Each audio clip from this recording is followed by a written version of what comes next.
You are Alpha and Omega. Say, we worship you, our Lord. You are worthy to be praised. Sing it again. You are Alpha and Omega. We worship you, our Lord. Bienvenue à notre émission Éclairage. Que la paix de Dieu soit avec vous. Et comme vous le savez, nous continuons toujours dans notre thème qui est Islam est-elle la religion des anciens prophètes? Et cette fois-ci, nous sommes sur le numéro 2 de ce thème, dont le titre est le nom de Dieu que les anciens prophètes ont adoré. Alors, avant que nous allons commencer par développer ce thème, nous allons d'abord laisser la place à notre frère de se présenter à nos chers amis de la toile. Oui, salut monsieur Emmanuel. Oui, bonsoir frère. Ok, bonsoir chers amis, chers frères, que la paix de Dieu soit avec vous. Pour le thème d'aujourd'hui, comme vous venez de le dire, nous voulons voir le nom de Dieu que les anciens prophètes ont adoré. Bien, nous sommes soumis maintenant à vos questions éventuelles que vous voulez nous poser. Merci beaucoup, monsieur frère Emmanuel. Alors, sans plus tarder, rapidement, nous allons aller sur la première question. Qu'est-ce qu'un nom? Frère Emmanuel, est-ce que vous nous aider à connaître ce qu'on appelle? Voilà, le nom, si nous voulons prendre le dictionnaire de Robert, par exemple, on dit un nom, c'est un mot ou groupe de mots servant à désigner un objet, un individu. Donc, un nom, c'est un mot qui permet de désigner un objet ou un individu. Ça veut dire quoi? Il permet de désigner un être ou une chose. Alors, nous allons voir la particularité du nom pour qu'on soit orienté dans ce sens. Le nom, il y a le nom qui désigne la nature de quelque chose. Par exemple, si je dis homme, c'est la nature humaine. Si je dis un animal, c'est la nature animale. Si je dis un végétal, c'est la nature végétale. Végétal, ce n'est pas le nom de la chose, mais c'est le nom de sa nature. Comme j'ai dit, homme, c'est le nom de la nature humaine. Et quand on dit Dieu, par exemple, c'est le nom de la nature divine. Donc voilà un peu ce qu'on devrait, à l'entrée du jeu, clarifier. Dieu n'est pas le nom de Dieu, mais c'est le nom Dieu, c'est-à-dire quoi? Le nom qui désigne la nature divine de l'être que nous adorons. Donc si on veut faire la distinction maintenant, il y a le nom propre à la personne. Ce nom ne peut pas être rivalisé avec un autre. Ce nom ne peut pas être partagé avec un autre. Donc c'est propre à cet être ou à cette chose. Merci beaucoup. Ok, merci beaucoup. Donc ça veut dire qu'il y a le nom propre, il y a aussi le nom commun. Si Voilà. vous connaissez ce qu'on appelle le nom. Voilà. Par exemple, le nom propre, par exemple, c'est Tony. Mais on peut dire Tony est un élève. Élève est un homme, il est un garçon. Donc garçon, bien élève dans ce cas est un nom commun. Voilà. Donc Tony, c'est son nom propre. Mais et homme et garçon, c'est sa nature, c'est lié à ce qu'il est. Voilà. Ok, merci beaucoup. Merci, Alors, frère. je pense que nous avons compris ce nom, ce qu'on appelle le nom. Alors, nous allons aller sur le deuxième point qui est quel est le nom de Dieu vivant? Quand nous disons Dieu, Dieu suprême, Dieu qui est au-delà de tout, Dieu puissant, miséricordieux, tout ça, quel est son nom propre alors? Ok. Pour connaître le nom, plusieurs prophètes avant l'arrivée du prophète Moïse, plusieurs prophètes ont posé la question à Dieu si Dieu se manifeste. Lorsque Dieu se manifeste à eux, ils posent la question à Dieu de savoir, de connaître son nom. Mais Dieu, lui il n'est pas un Dieu de désordre. Il a tout planifié. Et c'est progressivement, il a fait le projet de révéler son nom. Nous voyons cela dans Juge. Nous allons lire rapidement Juge chapitre 13, le verset 18 à 22.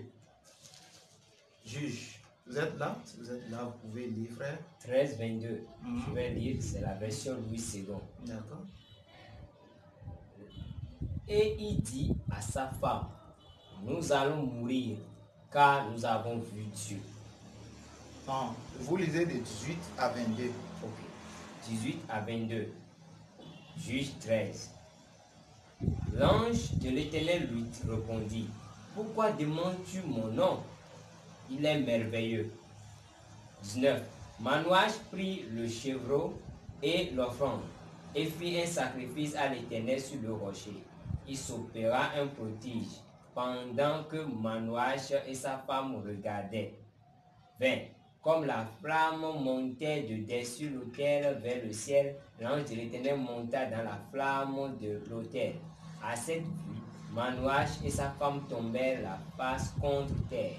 21. L'ange de l'Éternel n'apparut plus à Manoach et à sa femme. Alors Manoach comprit que c'était l'ange de l'Éternel. Et il dit à sa femme, nous allons mourir car nous avons vu Dieu. Ah, là on va dire non, il a vu l'ange de l'Éternel. Mais à la fin, il a dit quoi? Nous avons vu quoi? Dieu. Donc quand on dit l'ange de l'Éternel dans l'Ancien Testament, mettez dans la tête que c'est la manifestation de Dieu dans la chair. Il dit, j'ai vu, et quand il a vu l'ange de Dieu, il a demandé le nom de cet ange de Dieu. Et il dit, pourquoi demandes-tu mon nom? Pourquoi demandes-tu mon nom? Nous allons lire aussi dans Genèse chapitre 32, le verset 28 à 30. La parole de Dieu dit, il dit encore, il s'agit de Jacob, et ton nom, c'est Dieu qui était venu vers Jacob. Dieu lui disait, ton nom ne sera plus Jacob, mais tu seras appelé Israël, car tu as lutté avec Dieu et avec des hommes, et tu as été vainqueur. Jacob l'interrogea en disant, fais-moi, je te prie, connaître ton nom. Il répondit, pourquoi demandes-tu mon nom? Et il le bénit là. Jacob appela ce lieu du nom de Péniel, car, dit-il, j'ai vu Dieu face à face et mon âme a été sauvée. Là, nous avons vu la même chose dans l'histoire de Jacob et la manifestation de Dieu envers Jacob. L'ange de l'Éternel, c'est-à-dire la manifestation de Dieu lui-même en personne, dans la chair humaine, était venu vers Jacob. Et quand il a lutté, on a déjà expliqué ça au cours de nos émissions passées, et l'émission qui vient de passer avant cette émission, avant ce numéro, nous avons aussi expliqué un peu comment Dieu se manifeste. Et ici, c'est le nom. Il demande le nom de Dieu. Dieu dit non. Pourquoi demandes-tu mon nom? Pourquoi? Est-ce que Dieu ne veut pas donner son nom? Je dis non. Allons-y dans Exode chapitre 6, le verset 3. Qu'est-ce que Dieu a dit là? Exode 6. Vous êtes là? Exode 6, le verset 3. Exode 6, verset 3. Je lis Louis II. Je suis apparu à Abraham, à Isaac et à Jacob, comme le Dieu Tout-Puissant. Mais je n'ai pas été connu d'eux sous mon nom, l'Éternel. Donc, Dieu programmait la révélation de son nom depuis la création jusqu'à Moïse. Il n'a pas révélé son nom. Et c'est dans Exode maintenant qu'il va révéler son nom à Moïse. Nous allons lire Exode chapitre 3, le verset 14 à 15. Exode 3, le verset 14 à 15. Verset 14 qui dit, Dieu dit à Moïse, Dieu dit à je Moïse, suis celui qui suis. ah, Et ajouta, c'est ainsi que tu répondras aux enfants d'Israëel. Celui qui s'appelle Je suis m'a envoyé vers vous. ah, d'accord. Celui qui s'appelle Je suis m'a envoyé vers vous. C'est là mon nom. Exode 3, le verset 14. Je lis dans cette version. Il dit, et Dieu dit à Moïse, je suis qui je suis. Il dit aussi, tu diras ainsi aux enfants d'Israël, celui qui s'appelle je suis, c'est-à-dire Yahweh m'a envoyé vers vous. Dieu dit encore à Moïse, tu diras ainsi aux enfants d'Israël, Yahweh, Yahweh, le Dieu de vos pères, le Dieu d'Abraham, le Dieu d'Isaac et le Dieu de Jacob m'a envoyé vers vous. C'est là mon nom pour l'éternité, c'est là mon souvenir d'âge en âge. Amen. Ici, Dieu a révélé maintenant son nom propre. Parce que quand on dit Dieu, ce n'est pas le nom de Dieu. Quand on dit God, ce n'est pas le nom de Dieu. Quand on dit Mao, ce n'est pas le nom de Dieu. Quand on dit Olorun, ce n'est pas le nom de Dieu. Quand on dit Allah, ça c'est en araméen. Je reprends dans la langue et je vais donner les langues. En français, on dit Dieu. Oh bien. En anglais, on dit God. Ce n'est pas le nom de Dieu. En hébreu, on dit El. Ce n'est pas le nom de Dieu. En Yoruba, on dit Olorun. Ce n'est pas le nom de Dieu. En fond ou bien Gungbe, ce n'est pas, on dit Mao. Ce n'est pas le nom de Dieu. En araméen, on dit Allah. Ce n'est pas le nom de Dieu. En arabe, on dit Allah. Ce n'est pas le nom de Dieu. Tout ça, c'est le nom de Dieu, mais ce n'est pas le nom de Dieu. Comme nous avons expliqué ça au début, c'est le nom de la nature divine que nous adorons. Ce n'est pas le nom, parce que, vous voyez, chaque peuple a sa langue pour appeler Dieu. Mais il a un nom propre. Et c'est ce nom maintenant, parce que tout ce qu'on a lu premièrement dans Juge 13 et dans Genèse chapitre 32 aussi, nous avons compris que ceux-là savaient que c'est Dieu. Mais ils ont demandé le nom de Dieu. Ce que Muhammad n'a pas pu demander à celui qui est venu l'étrangler. Lui sait très bien que c'est un démon. Dans le mont Hira, quand il dit qu'il a reçu la révélation au mont Hira en l'an 610, c'est ça qui a été la fondation de l'islam jusqu'à aujourd'hui. Il a dit qu'il a reçu et qu'il a entendu un être lui a parlé. Il croit, lit. Il dit, je ne suis pas du nombre de ceux qui lisent. Mais quand il a fait celui-là, l'étrangle, il le prend, il l'étreint, il le jette. Lit. Il dit, je ne sais pas lire. Il le fait souffrir. Et Muhammad, quand il est venu vers Khadija, il dit, j'ai failli mourir, m'étouffer. Et Khadija dit, non, ce n'est pas un démon. Qu'est-ce que Muhammad disait alors? C'est Muslim, c'est Bukhari. Ils n'ont pas rapporté ça, mais la réponse de Khadija, par exemple, quelqu'un t'appelle au téléphone. Ce que tu dis, on peut déjà déterminer ce que ton interlocuteur est en train de te dire au téléphone. Ça c'est. Donc, ils n'ont pas reporté les propos de Muhammad, mais la réponse de Khadija nous montre que Muhammad disait que c'est un démon qui est venu l'étrangler au mont Hira. Parce que Khadija disait, Non, ce n'est pas un démon. Au contraire, c'est un ange. Ce qui est étrange, quand cet être était venu à Muhammad, le prophète de l'islam, il n'a pas eu le bon sentiment de demander à cet être quel est ton nom, comme l'autre l'a fait, Jacob l'a fait, le papa de comment on appelle Samson, qu'on vient de lire tout à l'heure, comme il a fait, comme Moïse a, tous les prophètes, quand Dieu se manifeste, parce qu'on ne peut pas voir Dieu, mais Dieu, pour qu'on puisse le voir, il se manifeste, il prend une autre chair, parce qu'on a déjà vu ça dans les émissions passées, il a la capacité de se transformer, et quand il se transforme, les autres voient que ça là c'est un être différent de l'être humain. Il demande quel est son nom, mais Mohammed n'a pas pu demander ça. Il a fui, il a couru, il vient à la maison, il dit, hé, couvre-moi, couvre-moi, couvre-moi. Il a peur. Mais ici, quand Moïse a demandé, quand Dieu l'a appelé pour l'envoyer en Égypte, pour sauver les enfants d'Israël, il a demandé le nom de Dieu. Et Dieu lui a dit, Dieu lui a révélé son nom. On remonte au verset 13. Et Moïse dit à Dieu, voici, quand j'irai vers les enfants d'Israël, et que je leur aurai dit, le Dieu de vos pères m'a envoyé vers vous. S'ils me disent alors quel est son nom, que leur dirai-je?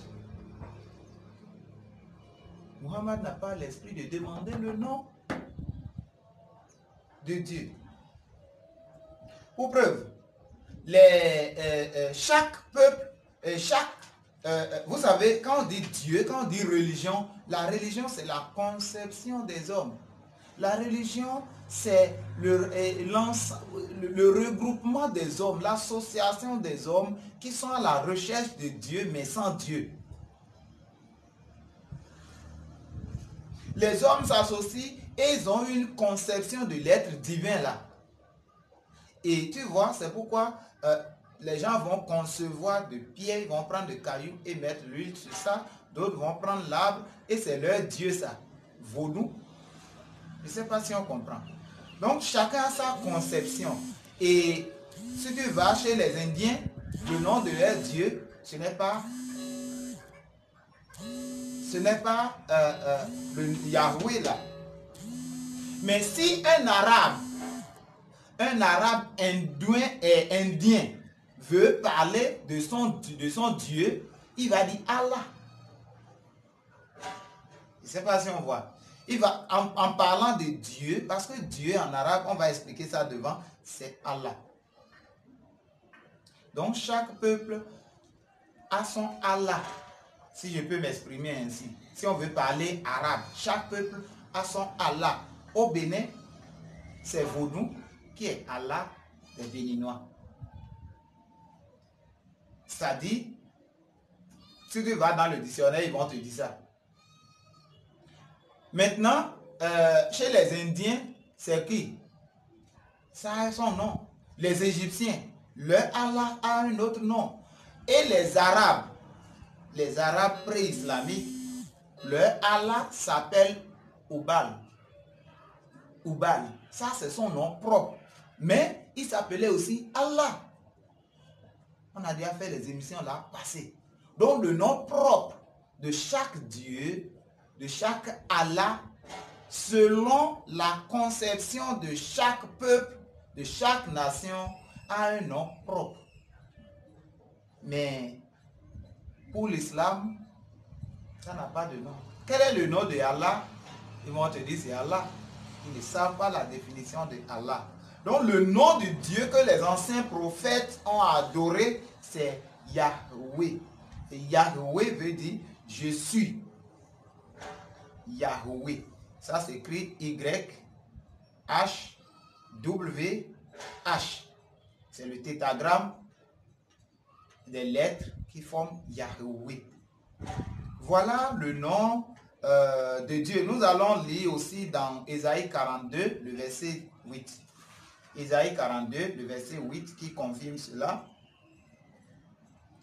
Ésaïe chapitre 42, le verset 8.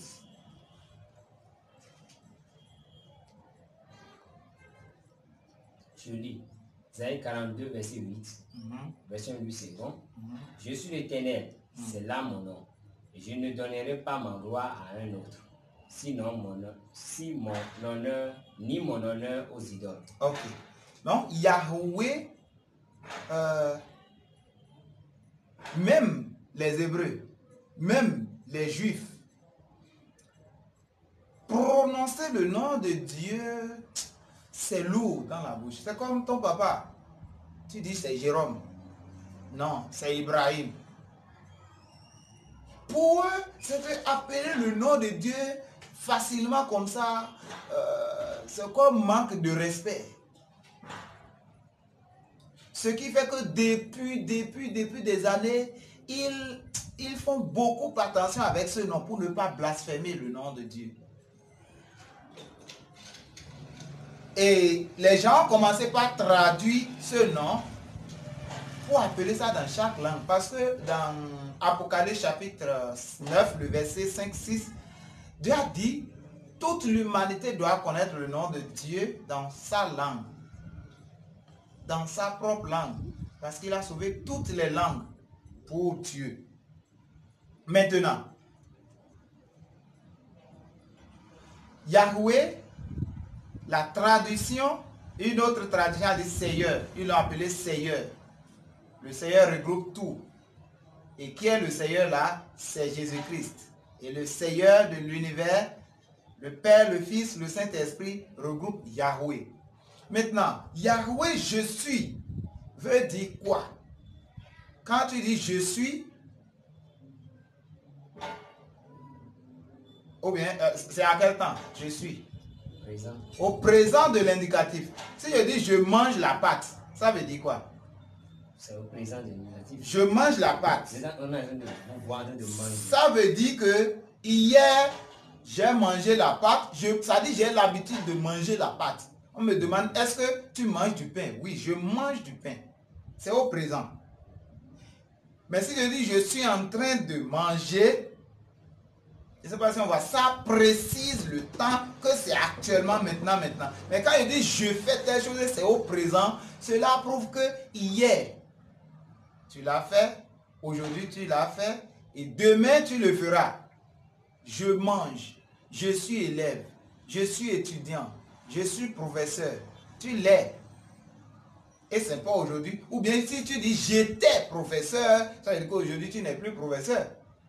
Je serai pasteur, ça veut dire que c'est demain tu seras pasteur. Mais quand tu dis je suis, tu l'es hier, aujourd'hui et demain. Quand on dit le présent, ça regroupe tous les temps là. Et quand on dit je suis, c'est au présent, ça veut dire que Dieu était, il est, et il sera. Il était, il est et il sera. Donc, voilà pourquoi une autre traduction a dit l'Éternel. Ce qui n'a pas de fin. L'Éternel. C'est là mon nom. C'est ça qu'on vient de lire. L'Éternel. C'est-à-dire il était, il est et il sera pour toujours. Et ce nom, personne ne peut rivaliser ça avec Dieu. Allah, le papa de Muhammad, qui est le précurseur de l'islam, s'appelle Abdallah. Abdallah, ça veut dire serviteur ou esclave d'Allah, on l'a déjà dit.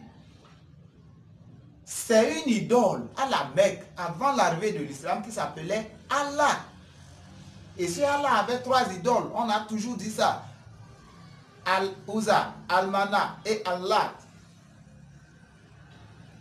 Le nom Allah là, est rivalisé par l'idole qu'adorait le papa de Muhammad et le papa de Muhammad, c'est-à-dire le grand-père de Muhammad, qui est Abu Muttalib. Donc, et d'autres personnes qui étaient dans la religion Hanifa, ils adoraient Allah avant l'arrivée de l'islam. Je ne sais pas si on voit. Personne ne peut rivaliser ce nom avec Dieu. Qui s'appelle l'Éternel encore? Dieu. Qui encore? Qui? J'ai donné l'exemple de Allah avant l'arrivée de l'islam. Et l'islam aussi parle de Allah. Ils ont rivalisé le nom Allah, ça veut dire Dieu, simplement. Maintenant, qui peut rivaliser l'Éternel avec personne? Les kémites peuvent sortir un document ou bien ils peuvent inventer leur histoire parce qu'ils sont forts dans cet argument. Pour dire non, il y avait Yahweh qui s'adorait avant. Dieu ne permet jamais que son nom soit blasphémé. C'est pourquoi on va voir devant, il a transféré ce nom lors de sa manifestation. Lors de sa manifestation, il est venu et il a précisé ce Yahweh-là. De quel Yahweh il s'agit? Personne ne peut rivaliser ce nom avec lui. C'est Yahweh qui sauve. Yahaoshua. Yahoshua. Yahweh qui est salut. Yahweh sauve. C'est ça qui est expliqué, qui est traduit en Jésus en français. Voilà un peu ce que nous pouvons dire par rapport au nom de Dieu. Merci beaucoup, frère Emmanuel. Chers amis de la toile, vous comprenez déjà. Aujourd'hui, nous savons que le nom de Dieu, nous ne devons plus avoir de confusion sur ce nom. Les gens peuvent l'appeler Dieu, les gens peuvent l'appeler de n'importe quelle langue. Dieu n'est pas mécontent par rapport à ça, mais il est vraiment content si on l'appelle par son nom, qui est Yahweh, tel qu'on vient de le dire. Donc, pour qu'il n'y ait pas de confusion. Alors, nous allons aller sur le troisième point. Frère Emmanuel, pourquoi est-ce si important de connaître le nom de Dieu? D'accord. C'est très important. Pourquoi on insiste par rapport à ça? Parce que le nom de Dieu représente en même temps qui il est. Le nom de Dieu représente en même temps qui il est. Tu sais, si ceux qui travaillent dans l'obscurité, c'est-à-dire les sorciers, ceux qui travaillent et qui ont des alliances avec les démons et autres, avec Satan, pour atteindre un homme, ils doivent connaître son nom qui est lié à son âme. Parce que le nom en même temps désigne la personne. Et c'est pourquoi le nom de Dieu est très important au point où Dieu lui-même a pris ça vraiment au sérieux. Il a dit dans le livre d'Ésaïe comment il ne doit pas blasphémer son nom. Et dans le livre d'Ézéchiel aussi, si vous lisez, je crois, Ézéchiel chapitre 36, vers le haut, il a dit que les enfants d'Israël blasphèment son nom. C'est à cause de ça qu'il va leur faire l'opération chirurgicale du cœur. C'est-à-dire qu'il va changer leur cœur de pierre en cœur de chair. Au point où le cœur dur va devenir le cœur obéissant. Et c'est par la mort de Jésus que cela peut s'opérer. Donc, blasphémer le nom de Dieu, c'est un péché vraiment très grave. C'est pourquoi, quand Jésus était venu, vous allez nous lire rapidement Matthieu chapitre 6, le verset 10, quand il nous apprenait cette prière, il disait quoi? Comment on doit prier? Comment il nous a appris? Matthieu 6, verset 10. Verset 10. La Bible dit que ton règne vienne.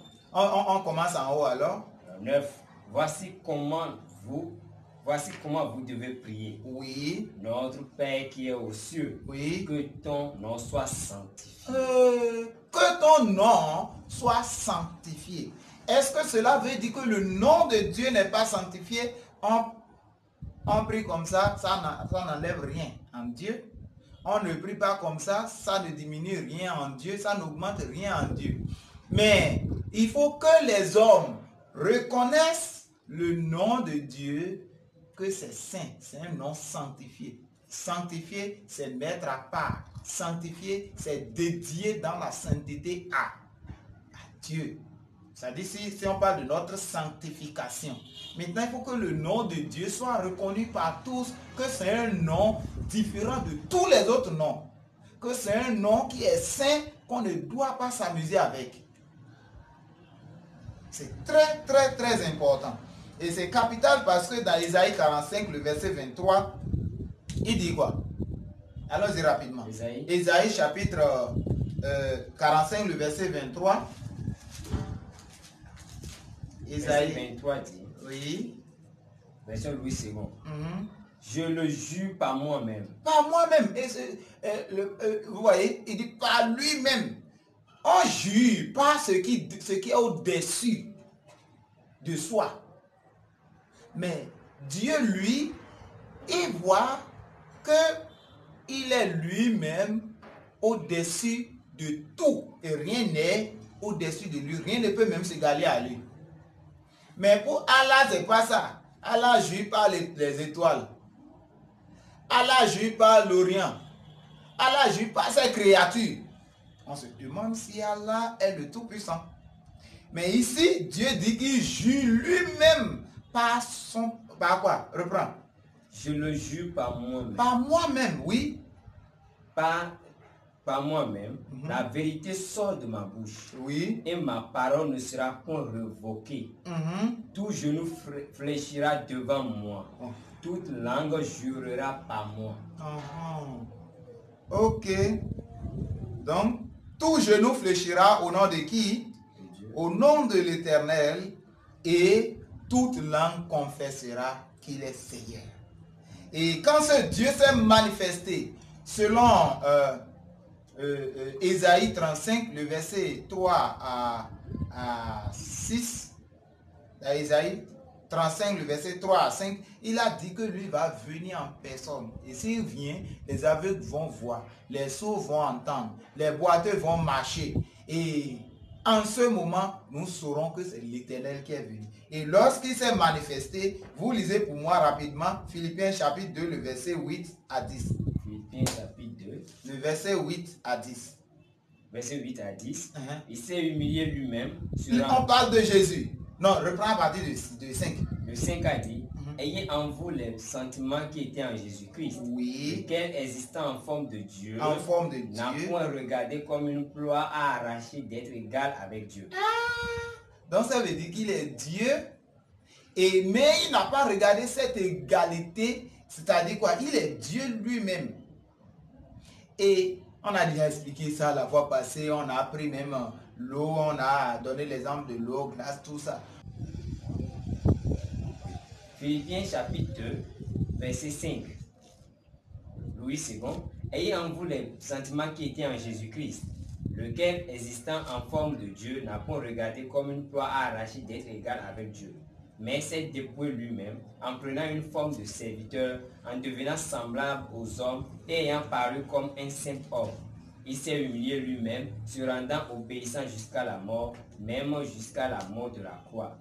C'est pourquoi aussi Dieu l'a souverainement élevé et lui a donné le nom qui est au-dessus de tout nom, afin qu'au nom de Jésus, tout genou fléchisse dans les cieux, sur la terre et sous la terre, et que toute langue confesse Jésus-Christ est Seigneur. Amen. Ici, dans Ésaïe 45, on vient de lire que c'est au nom de Dieu, de ce Dieu, j'ai dit c'est petit à petit que Dieu se révèle son nom. À Abraham, à Isaac, à Jacob, il n'a pas révélé son nom de l'Éternel. Et à tous les prophètes qui ont précédé Jésus, il n'a pas révélé le nom de Yahushua. Mais on dit, quand Dieu lui-même s'est manifesté en chair, maintenant, il était sur la terre. Il a accompli ce qu'un homme ne peut accomplir si il n'était pas Dieu. Il a obéi à tout. Et Dieu, son Père, d'où il est sorti, lui a fait quoi? Lui a transféré la puissance de ce nom. Pour qu'au nom de Jésus, Yahushua, tout genou fléchisse sur la terre, sous la terre et dans les cieux. Et toute langue confesse que Jésus est Seigneur. Amen. Amen. Et rien ne peut résister. Et Jésus lui-même, il dit allez. Dans Marc chapitre 16, le verset 15 à 16. Allez dans le monde entier, annoncer à toutes les nations la bonne nouvelle. Ceux qui auront cru et seront baptisés seront sauvés. Mais ceux qui n'auront pas cru seront condamnés. Voici les signes qui accompagneront ceux qui auront cru en mon nom. Ils chasseront les démons, ils guériront les malades.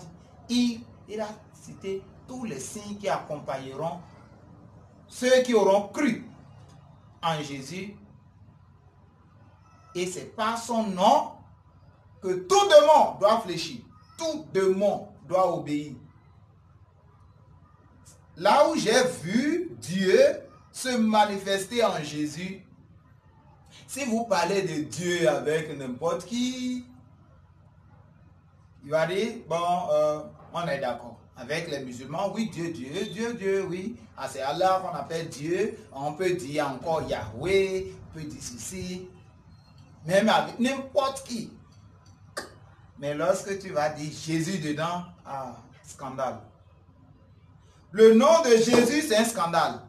Le nom de Jésus est tel que ça scandalise les religieux. C'est comme ça scandalise les forces des ténèbres. Parce que les ténèbres ne peuvent pas se déranger. Les ténèbres ne peuvent pas chasser les ténèbres. Seule la lumière peut chasser les ténèbres. Et Jésus va dire dans Jean chapitre 8, le verset 12, je suis la lumière du monde. Lorsque tu mentionnes le nom de Jésus, je vais maintenant m'adresser à ceux qui sont dans les sectes. Ceux qui sont dans qui ont tissé des alliances sataniques. Les occultistes, les sorciers. Et beaucoup sont dérangés. Beaucoup sont fatigués de sortir de là.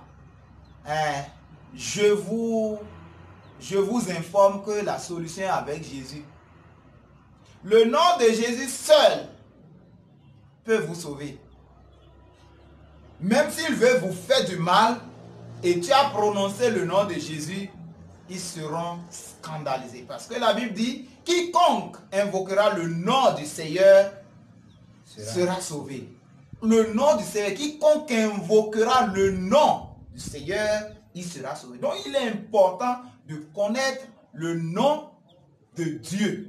Il est important de connaître le nom de Dieu. Et ce nom de Dieu qui est opérationnel, qui est puissant et qui peut opérer des miracles, c'est le nom de Jésus. Et c'est ce nom seul. Pas deux. Actes chapitre 4, le verset 12 dit quoi?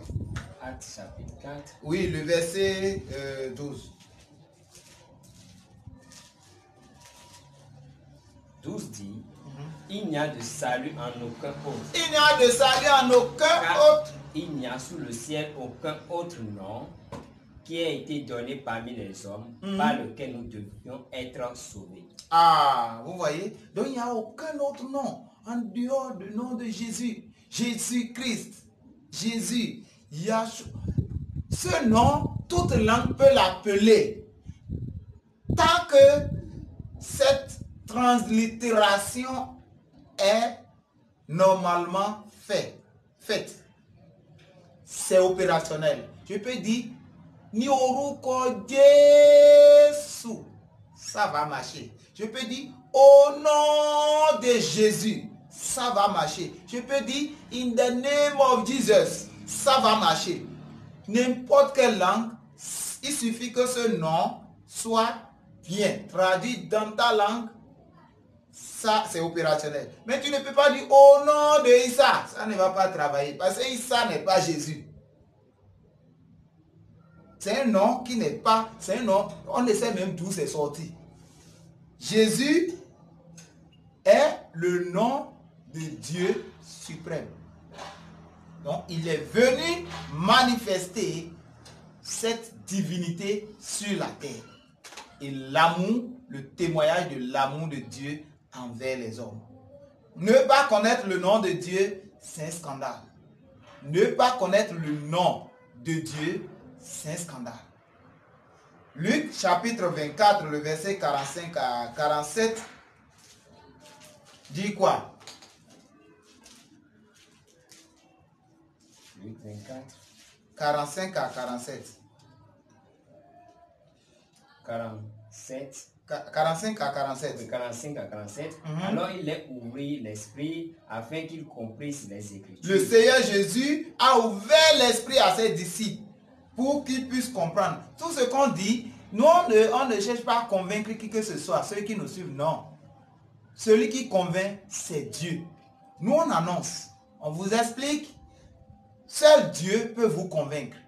Et il a ouvert l'esprit à ses disciples et pour qu'ils puissent comprendre ce qui était écrit avant son arrivée, que quoi? Et il leur dit, ainsi est-il écrit que le Christ souffrirait, qui ressusciterait des morts le troisième jour. Oui. Et que la repentance et le pardon des péchés seraient prêchés en son nom à toutes les nations, à commencer par Jérusalem. Toutes les nations. En quoi? En son nom. Au nom de Jésus. Et c'est dans ce nom que se réside toute puissance. Aucune puissance sur cette terre, dans le ciel et sous la terre, ne peut marcher. Et on chante les djinns. Rokia, on fait de l'exorcisme. Ce nom, Bismillah, ça ne marche pas. Parce que ça n'a pas reçu d'agrément de qui que ce soit. Vous lisez, il y a 6666 versets dans... 6666 versets dans le Coran. Aucun verset n'a dit Allah est le nom de Dieu. Comme ici, il a dit mon nom, c'est ça mon nom. Ça n'existe pas dans le Coran. Quand on dit Bismillah, ça veut dire quoi? Bismillah, au nom de Dieu. Quel Dieu? Yubal, Yahweh, quel nom? Donc, il est important de connaître le nom pour qu'il soit opérationnel, pour qu'il soit agissant. Et dire au nom de Dieu, en son nom, veut dire c'est lui qui m'a envoyé. Si je dis, je suis venu au nom de... On t'a envoyé vers une personne, on te dit de lui transmettre ce message, tu salues la personne, je suis venu au nom de telle personne. Ça veut dire que c'est telle personne qui m'a envoyé. Si les démons sont en train de menacer quelqu'un, je dis au nom de Jésus, je renvoie cet esprit. Ça veut dire que c'est Jésus qui me donne ordre. C'est Jésus qui m'envoie en mission. C'est Jésus qui me donne l'autorité de te chasser. Je suis venu en son nom. Et ça doit obéir. Parce que c'est lui qui a parlé à la tempête. Et la tempête s'est calmée. Je vais vous donner un exercice. Pour les musulmans qui nous suivent. Faites un essai. Chez vous, là où vous êtes. Quoi qu'en soit ce que vous traversez. Priez au nom de Jésus. Et vous nous appelez pour nous donner la suite. Au nom de Jésus. Ce n'est pas au nom d'Issa. Au nom de Jésus. Ça doit marcher. Bien. Et ce nom est nécessaire, impératif et obligatoire qu'on puisse le connaître pour que ça puisse agir.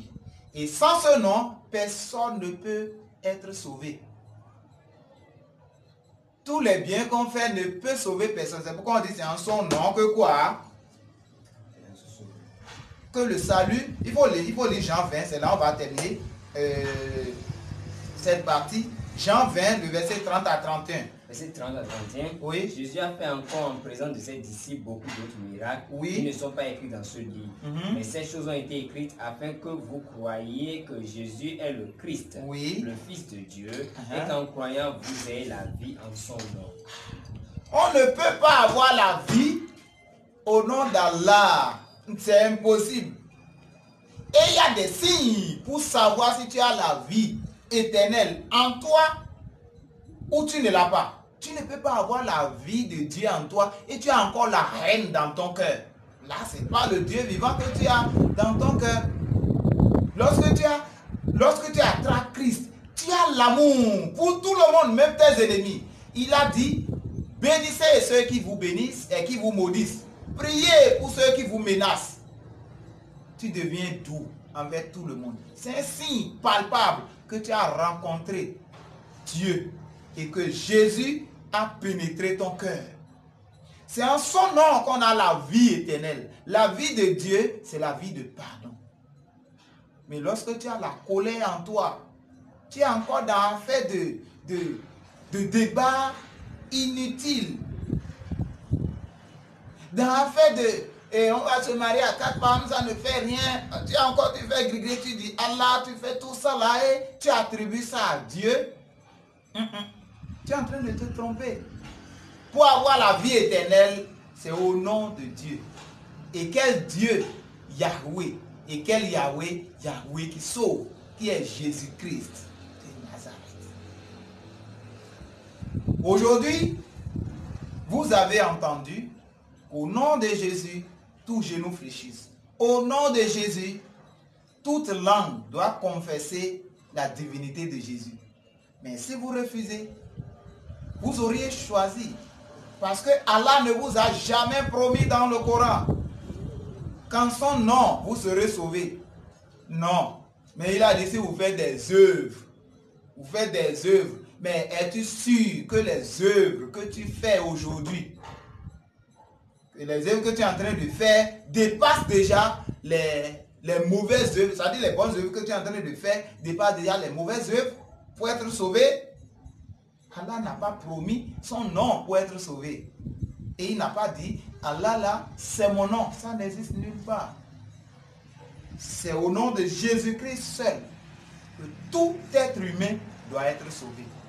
Voilà, merci beaucoup pour la compréhension. Merci beaucoup, chers amis spectateurs. Vraiment que Dieu vous bénisse pour votre patience. Merci beaucoup, frère Emmanuel. Alors aujourd'hui, nous avons étudié le point numéro 2 du thème « Islam était la religion des anciens prophètes » et le sous-titre était « Le nom de Dieu que les anciens prophètes ont adoré ». On a parlé du premier point, qu'est-ce qu'un nom? On a compris qu'il y a ce qu'on appelle le nom propre et ce qu'on appelle le nom commun. Le nom commun qui désigne la nature de la chose, bien d'une personnalité. Et nous avons vu dans le point 2, quel est le nom de Dieu vivant? Et on a compris que le nom de Dieu vivant, c'est Yahweh. Yahweh qui veut dire je suis, l'éternel. Alors, on a parlé aussi du point 3 qui est pourquoi est-ce si important de connaître le nom de Dieu. On a compris finalement que le fait de ne pas connaître le nom de Dieu, c'est un scandale, c'est dangereux. Si nous connaissons le nom de Dieu, alors nous serons sauvés. Parce que le nom, c'est en son nom que nous sommes délivrés. Et nous avons, le frère Manuel a évoqué un verset qui a dit « Quiconque invoquera le nom du Seigneur sera sauvé ». Nous devons commencer par invoquer ce nom dans nos vies. Et comme exercice qu'il a donné, alors que chacun commence par invoquer le nom de Dieu. Et le nom de Dieu, maintenant c'est quoi maintenant? C'est Jésus-Christ, qui veut dire Jésus, Yeshua, l'éternel qui sauve. C'est ça, hein? Yes. Et Yahweh qui sauve. C'est ça? Yes. Très bien. Merci beaucoup pour cet éclaircissement. Alors, nous sommes en train de tenir vers la fin de notre émission. Alors, nous allons laisser quelques minutes à notre frère Emmanuel pour dire son dernier mot. Merci beaucoup. J'exhorte tous ceux qui nous ont suivis à vraiment faire l'exercice. Ce n'est pas affaire de parler. On n'a pas besoin beaucoup de paroles ou de débats pour comprendre la vérité. Maintenant, faites l'exercice vous-même, la pratique, et savoir si le nom de Jésus est opérationnel ou pas. Maintenant, ne vous laissez pas être trempé dans les blasphèmes. Parce que la Bible a déjà annoncé qu'au dernier temps, il y aura des gens qui vont blasphémer. Je donne l'exemple des Kémites, je donne l'exemple des musulmans, de l'islam et d'autres religions qui combattent le Dieu vivant. Et ce nom-là, ils combattent le nom de Dieu. Je prie que Dieu leur pardonne leurs péchés, car ils ne savent pas ce qu'ils font. Je lis dans 2 Timothée chapitre 3, il dit à partir de 1, « Sache que dans les derniers jours, il y aura des temps difficiles, car les hommes seront égoïstes, amis de l'argent, fanfarons, hautains, blasphémateurs, c'est-à-dire qui blasphèment, rebelles à leurs parents, ingrats, irréligieux, insensibles, déloyaux, calomniateurs, intempérants, cruels, ennemis des gens de bien, traîtres, emportés, enflés d'orgueil, aimant le plaisir plus que Dieu, ayant l'apparence de la piété, mais reniant ce qui en fait la force. Éloigne-toi de ces hommes-là. Il est temps de sortir de l'islam et de venir à Jésus, qui est la vie éternelle. Il est doux et il pardonne les péchés. Lui seul a la capacité de vous faire entrer au paradis. Que Dieu vous bénisse. Merci beaucoup, frère Emmanuel. Merci aussi à vous, nos chers amis de la toile. Merci beaucoup. Et comme vous le savez, c'est toujours votre émission Éclairage. Nous sommes vers la fin. Continuez à cliquer sur j'aime. C'est ça, non? Oui. Voilà. De notre page, de notre chaîne YouTube, ce que l'islam nous cache. Merci beaucoup. Vous allez sur YouTube, vous cliquez sur ce que l'islam nous cache, vous allez voir notre chaîne, vous cliquez sur j'aime les vidéos et vous vous abonnez. Que Dieu vous bénisse. Merci, frère. Beaucoup. Merci.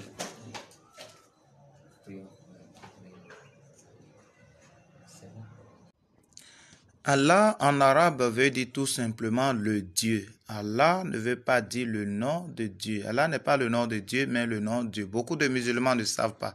Continuez à chercher. Allah existait avant l'islam. Allah est composé de Al et de Ilah. Al, le, Ilah, Dieu. Allah, c'est Al-Ilah, ce qui veut dire le Dieu.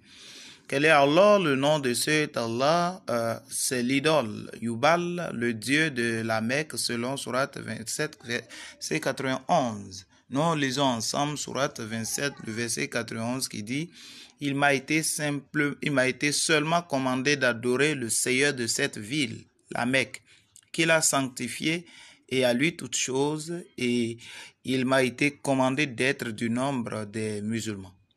Si vous lisez aussi Surat 106, le verset 1 à 4, vous verrez que les Korachites ont adoré Allah de la Mecque. Or, ils sont qualifiés d'idolâtres selon les livres islamiques. Si nous lisons dans Tafsir d'Ibn Kathir, page 86, nous lisons ceci: ces maisons réservées aux idoles, les polythéistes les respectaient, ils faisaient les tournées processionnelles, tout comme les fidèles, c'est-à-dire les musulmans, les font autour de la Kaaba. Elles avaient leurs servants pour les entretenir et ils immolaient les offrandes auprès d'elles. El-Uzza était l'idole des Korachites et de Bani Kinana. Tafsir d'Ibn Kathir, page 86.